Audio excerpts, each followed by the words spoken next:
if you're watching this video, I'm issuing a challenge to you. No. If you're watching this video, I'm issuing a challenge to you. I'm throwing down the gauntlet. So you have to, or else. But it would help if you have a backlogged account if you're going to do it, which you have to because you're of all the stuff that I just said. I'm getting ahead of myself. What's a backlogged? Well, it's in short, it's basically video game Letterboxd. It's definitely emulating Letterboxd at the very least. There's even like a spot specifically to link your Letterboxd. So the challenge that I'm issuing is Honey, I Shrunk the Backlog 2026. Now, I didn't start this on Backlog. Somebody made it in 2024. I caught it halfway through 2025 and made it for that. I noticed they hadn't updated, so I asked their permission if I could kind of continue the challenge. They actually got their idea originally from this Honey, I Shrunk the watch list on Letterboxd. So that's another challenge that I'll be doing. I'll be doing in the coming year because I wasn't aware of this one either. So the website's called Backlogged, but your backlog, and this is not a term specific to this. Like I was using the term backlog prior to using this website.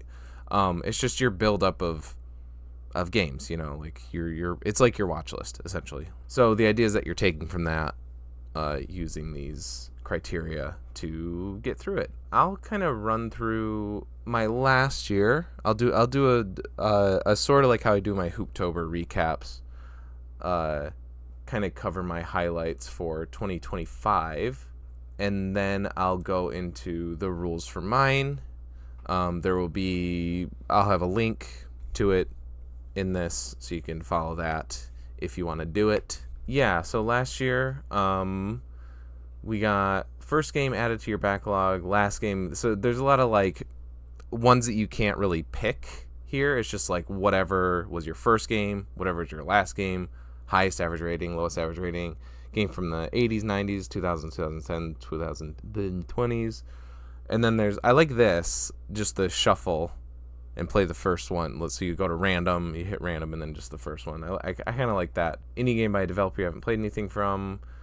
Play most popular, least popular, release the earliest, from your favorite genre, least favorite genre. Game with the most beautiful cover. That was just random. I was like, I guess that one. Someone recommended to you, nominated for a Game Award in any category. Shuffle your backlog again. So this is my list in order, worst to best. This is the funny thing, that the one that I picked for my least favorite genre ended up being my favorite game out of the whole list. I was not expecting to like Doom as much as I did. I had it in my backlog, much like how I have like all the Mario games. Yeah, I got through a couple of those. Or like a lot of these indie games is just kind of like homework, or like, you know, it's Doom. I gotta play Doom at some point. It's Super Mario World. You gotta play Super Mario World at some point. And I always thought it would just be this clunky, just archaic mess, but oh my god, it's so good. It's so good. I have the Doom 1 and 2 thing on Steam that comes with like a bunch of like bonus episodes or like games, half games. I went into it just planning on playing the original Doom, and then being like, that was really boring, and then just not touching any of the other ones, and I ended up just marathoning the entire thing. And yeah, I loved it. Just, it's so, oh man, the level design is just fantastic. I'm mainly speaking about Doom 1 because that was my favorite. That or No Rest for the Living, that was also really good. But like, I feel like Doom 1 like just has my heart. I had a good time. There were a couple ones that were bad, like like the master levels for Doom 2 were awful. It's just such an easy game to understand. It's so simple, and yet it doesn't ever get like boring, or it's like I couldn't tell you one level from another, and yet at the same time it's like it's indistinguishable, and yet it doesn't feel like repetitive. Since completing them, I've had an itch to be like, I kind of want to play Doom again already. play like a couple of them, like that, No Rest for the Living, probably Doom 2 as well. So yeah, really, really shockingly great. Stray is the one I like because, oh, you can't see him in this crop video, but I mean, yeah, that I'm an easy get for a game like that. It feels like a cat. They have you do a lot of stuff that is like what cats do, and I like the way that the game progresses. There's like, it's not like it's super complex, but you have like puzzles here and there that you have to do, and it's all done by doing things that cats would normally do, and it's kind of fun to see like that realization of like, oh, you gotta like knock this thing off a counter and that triggers a thing. It's like it's fun how the game plays out that way. I am making my way here and there through the Castlevania series. So you see, I had 3 on this one. And Symphony of Night is one that I never touched, and yet it's like, it's supposed to be like the crown jewel, and it was good. I think it's one where it's a little bit dated. If you have the twist ruined for you, which I mean I have for so long, it's a very famous twist, but I won't say anything, I guess. It does lessen the impact of like when you get to that. And then I thought after that, it was really underwhelming. Again, if you had no idea and you were playing this like on release when it came out, I'm sure it would have been mind-blowing, and you wouldn't even be thinking about how repetitive it is. Not my favorite, but it was good. I'm glad that I finally got to play it. Hollow Knight, also good. I do reviews of all these, so I'm not going to go into every single one. This right here is Cursed Halo, a really fun mod. If you have Master Chief Collection, it's a free mod that you can just get through Steam. Really stupid. Changes like guns, gives Covenant soldiers like Minecraft armor and weapons and stuff, and just turns the game completely cursed. It changes a lot of like cutscenes even. Yeah, it's really, really silly. Yeah, I don't really have a lot to say about a lot of these other than, this one wasn't as surprising. I wasn't expecting to have a lot of fun with Super Mario Bros. But I was kind of let down by Super Mario World. I thought I was going to like that more than I did when it was kind of, I don't know. I'm not big into these old Marios, I guess. Papers, Please is fun. Circle of the Moon was pretty good. Yeah, I like that one. This is a mod for Portal 2. I like playing Portal mods because it's a really fun engine. Really fun thing to just shoot portals and go through them. These are a couple like indie darlings that I just didn't care for. This was so incredibly underwhelming. I had this on my backlog maybe longer than any game, like over a decade, and oh my god, it was such a nothing game to me. Undertale was one of the last ones I played, and yet I don't even know like why I put it so low. This could probably be like maybe above this or maybe above this. I don't know. I would say more so than like any of the others. I was surprised how much I disliked this one. I totally missed like what people like about this. Pretty much all the characters were just obnoxious and annoying. I don't know. This was another game that I just got absolutely nothing out of. And Danganronpa, oh my god, this is another level than the other ones. Like, I'd play all of these. I would play all of these before playing this again. Like all 3 of these in a row before playing this one again. I think I had to put in like 30 hours into this game. This is one of only a few games that I've given the lowest score to. I think 3 games total have that score for me. Part of this is it just took me too long. That is a big thing with me, is like I am nicer to games like if Undertale took me 30 hours or Cave Story took me 30 hours, I could see them being that low. It's like a diminishing returns thing where it's like, if I'm not getting anything out of this and you're just making me keep going and keep going, my my enjoyment is going to drop, my hatred is going to rise. So it took too long, and it's kind of like Undertale, just the most obnoxious fucking characters ever. But even worse, there's like voice acting, and it's annoying. It's like a visual novel where you're solving murders, but it's so goddamn hand-holdy that it's like it doesn't even matter. Like, it doesn't even let you solve the stuff. So it's even worse than, at least Oberdin, like, it doesn't hold your hand. It, like, lets you figure the stuff out. So that's my recap for 2025, for my first year. Overall, not great. I really enjoyed the top 6. I would say, like, these are ones that maybe this, like, I don't regret playing down to, like, here, maybe somewhere like the first half. I don't, but like the others are more like checklist games like that, or just total waste of time. So I don't know. I mean, at least I got Doom out of it. Doom is my one treasure out of this. That I will definitely be coming back to, probably multiple times. So at least I got that. And now for 2026, I'll run through my criteria that I set out. 20 games, 1 game fills a prompt. You have the whole year to finish it. If any of the prompts don't apply, you can just do a shuffle, or you can pick whatever. You are open to include games from your wish list. And then I included a couple extra credit games. I kind of like that idea as just a way for me to, I can just throw in a couple of my recommendations. It's just, if you want to, you can. And then I also threw this in because that's another thing.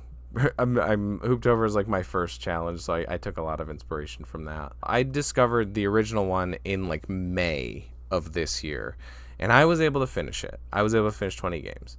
I was crunching a lot at the end, but that's starting in May. So starting from the beginning, I think 20 is totally doable. So my prompt, first one is a shuffle, because I really like that. I like just having a shuffle. And I got Doom 3, oddly enough, which the BFG edition has Doom 1 on it. And I was thinking, like, whenever I get to that, that'll be my excuse to replay Doom 1 is when I get to that. First game added to your backlog, It Takes Two. Most popular, Hades. Least popular, Time Splitters Rewind, which just came out. I'm really glad about that I got to sneak that in there. Highest rating, Disco Elysium. Lowest average rating, Castlevania 64. Another convenient, like, it's funny that, like, I got Doom on here and I'm kind of wanting to play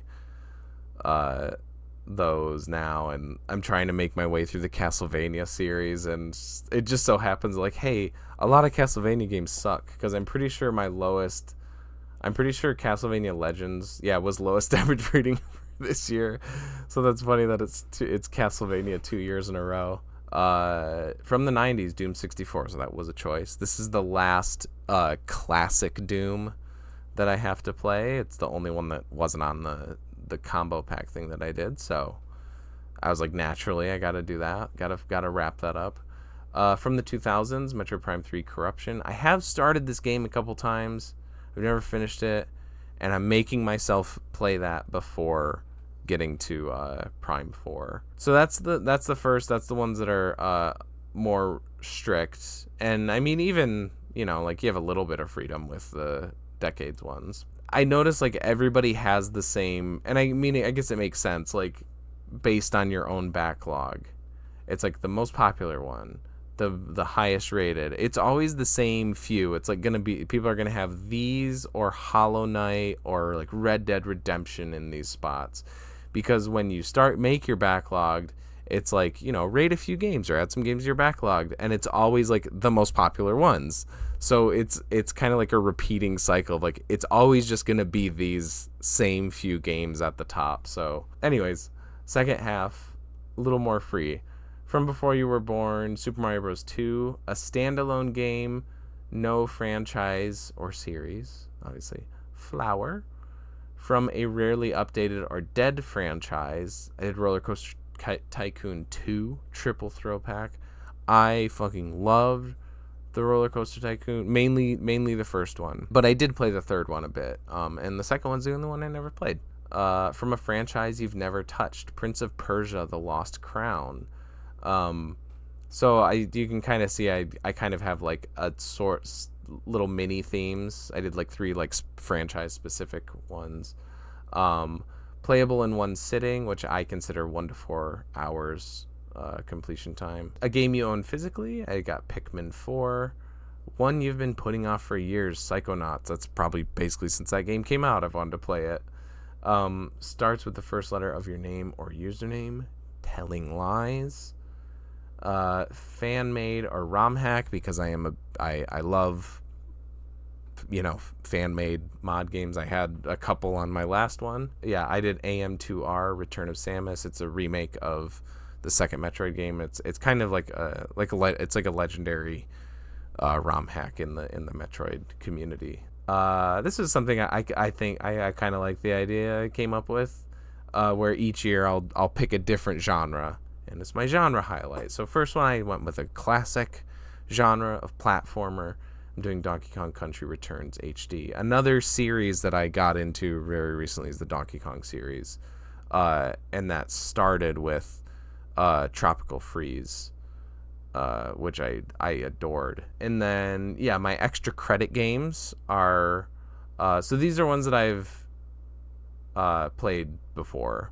I might do ones that I haven't played before in the future, but I kind of just kind of went with what I was feeling. So I did Castlevania Portrait of Ruin. Again, I am playing through those, so that was partly spurred on by it. And I've been playing them mostly chronologically, but I got the DS collection, the Dominus collection, and this one has been speaking to me. I never finished this one. I got to the last boss and I could never beat him. So I've been really wanting to like jump ahead and play this one. So I put that on my list. And then Vex, that's just one that I've also been wanting to replay. I have beaten this one. And it's kind of just like a lesser known one. It doesn't have like the best ratings, but I love it. Again, the extra credit ones are completely optional. But those are the ones that I picked. But looking at this overall, I'm still more optimistic about this than I was about the last one. Like, there's more games that I'm pretty sure that I will enjoy here than I did on the last one. Like, I mean, just between these 3 as an example, like Disco Elysium, Inscription, and Hades, they all feel, from what I've seen and heard about them, they feel much more my vibe than these 3 down here. But prior to playing these, I was like, I'm not sure if these ones are for me. Obra Dinn, I was hoping a little bit more for. So far, I have 2 people who joined in. I do want to do, like, I'll be, I'll add your name to the list if you make one and comment down here. So again, I'll drop a link in the description below. You can follow that, and then if you comment on my list there, I'll add you to the bottom of the list there. I wanted to make this to kind of promote it. I am trying to like promote this to get to spread this around, because I have loved starting to do challenges like this, and I open to share doing my own. If you have any ideas for future criteria or any notes, anything that you think that I should do differently with like the rules, or like just anything, just let me know. Thanks for watching. Hope you give it a shot. Hope you give it a try. Hope it sounds fun. He is locked in on something. Go.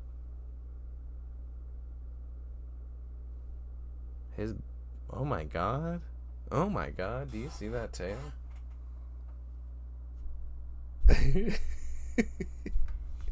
Mac, what are you seeing? Look at his tail. Mac, what is it, buddy? Oh my god. Oh my god, he's grown. He's grown like 2 sizes. Just from fluffing up his hair. Okay, I'm